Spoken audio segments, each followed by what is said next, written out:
Hello engineers, welcome back to my channel. Today we are going to discuss about why, when and how boundary layer separation occur. If you are new to the channel, please subscribe my channel and hit the notification bell for such educational videos. In the previous parts of this video series, I have explained in detail about boundary layer concept, the relation between boundary layer thickness and Reynolds number, laminar, transition and turbulent boundary layer zones over the flat plate, displacement, momentum and energy thicknesses. If you don't have seen it, please go through it. I have provided links in the description box. Now we'll start the today's topic, boundary layer separation. As I told many times, when object is placed in a moving fluid, the region of velocity variation is created, that is nothing but boundary layer is created around it. Friends, keeping the fluid constant and moving the object through it, or keeping the object stationary and flowing the fluid over it, both conditions are the same because the flow behavior over the object in both the condition will be same, right? That's why I'm telling sometimes object stationary and sometimes fluid stationary. Now I will keep this figure aside for a while. Friends, for separation of boundary layer, there is a need of adverse pressure gradient to be created. Okay, adverse pressure gradient. Adverse pressure gradient.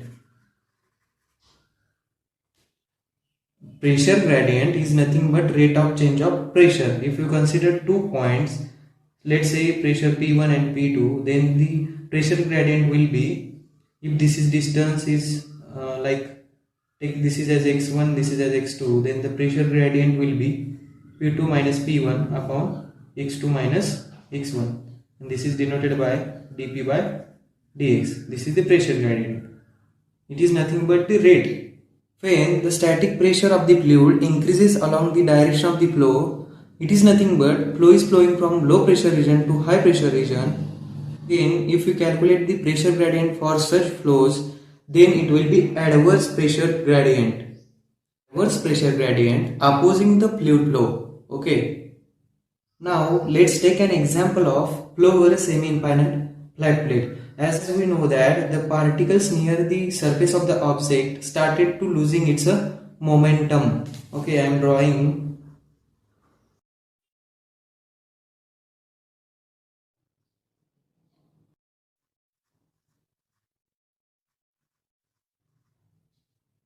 To understand the boundary layer separation, there is a need to understand the momentum transfer concept.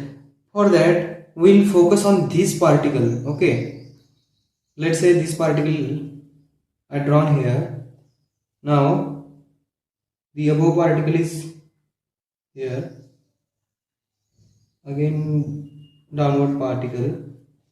These three have velocities, but these are local velocities. Means these velocities are different than each other, right? Say u1, u2 and u3. Now this is surface of object surface. Velocity of this particle is reduced because of the friction between object surface and that fluid layer. Okay. Now for this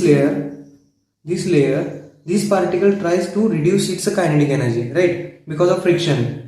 And this layer will increase the momentum of this layer because u3 is greater than u2. It means it has greater momentum than this. So this layer will increase the momentum of this layer. It is nothing but there is a small impact between this particle.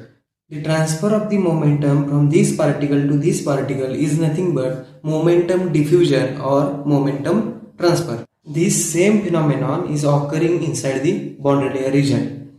In this case, I have considered the static pressure is constant along the direction of the flow. So there is a no adverse pressure gradient.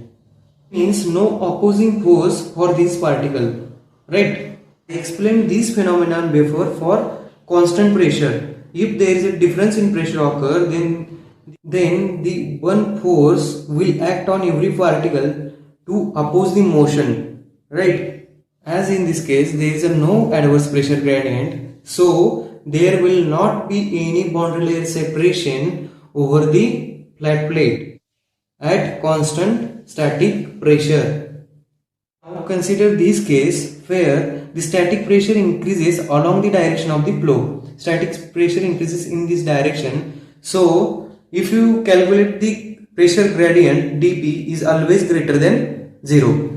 Flow runs against the adverse pressure gradient, nothing but the path of increasing pressure. When the fluid moves against the pressure, the energy due to momentum and the energy due to pressure difference collide each other. This will be momentum and this will be because of pressure difference. In such situation, if momentum wins, then the flow will flow as usual. But if pressure wins, then the particle slows down and stagnant for a while and reverses its direction. At this point, fluid loses contact with the wall. You can see in this diagram, at the first, the momentum of the particles are more. As it moves along the x, the momentum loses because of the opposing pressure or adverse pressure gradient. And one point will come, at this point, the flow is stagnant. That point is called as a separation point. At this point, du by dy is 0 because these velocities are equal, nothing but 0 0, right? Then du by dy is equal to 0. Okay, from this point fluid loses contact with the wall. You can see in this diagram the flow reverses its direction. Okay, flow is flowing in this direction. This is because of the pressure wins over the momentum. From this point, the flow becomes turbulent and there is a drastic increase in boundary layer thickness will happen.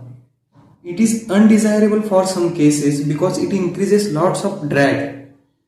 But it is desirable in some cases also in heat transfer problems and chemical reactions. Now we have studied two cases. In first case, dP by dx is equal to 0 and another case dP by dx is greater than 0. For the first case, there is no boundary layer separation. When there is adverse pressure gradient, there is a separation of boundary layer occur. In this both the conditions, the object is straight and there is no change in area. We will take one more example which is very common, flow over a aerofoil. Now I will take this as a control value.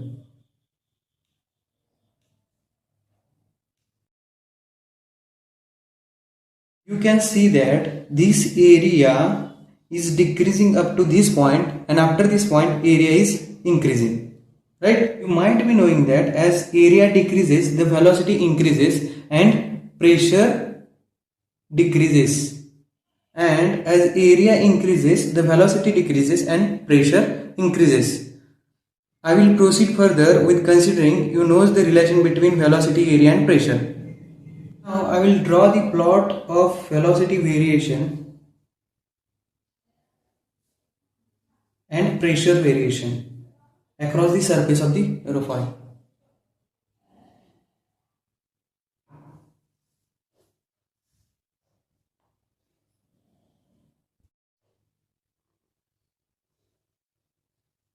This is the extreme point.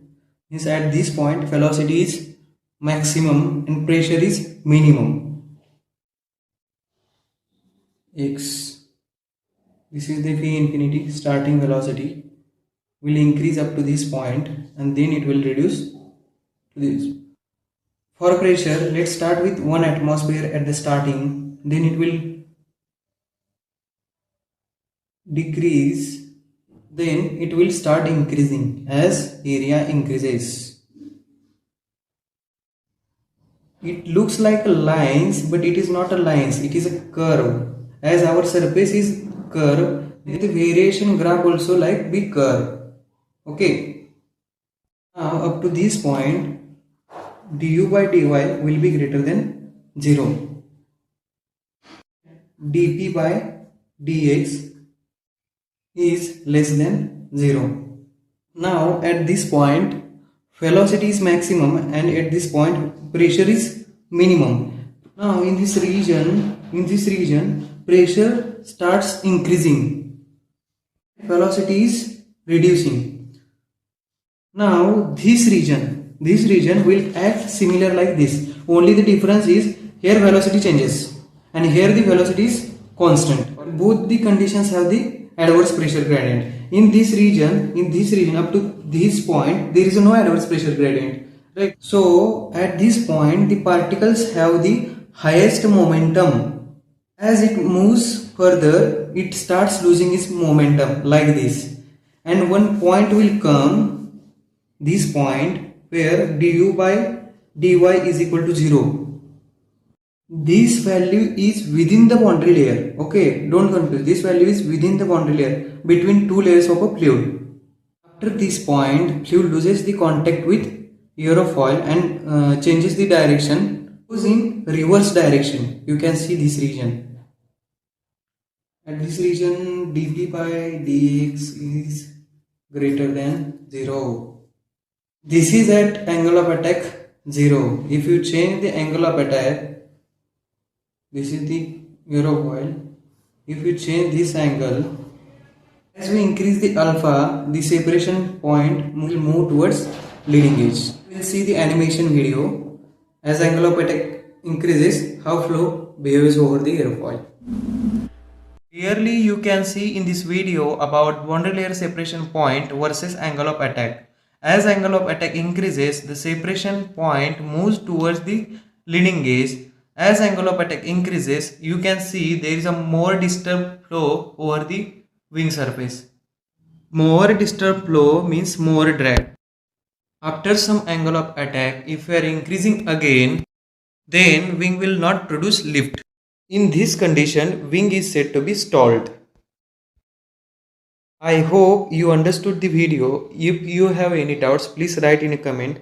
Please like, share and subscribe.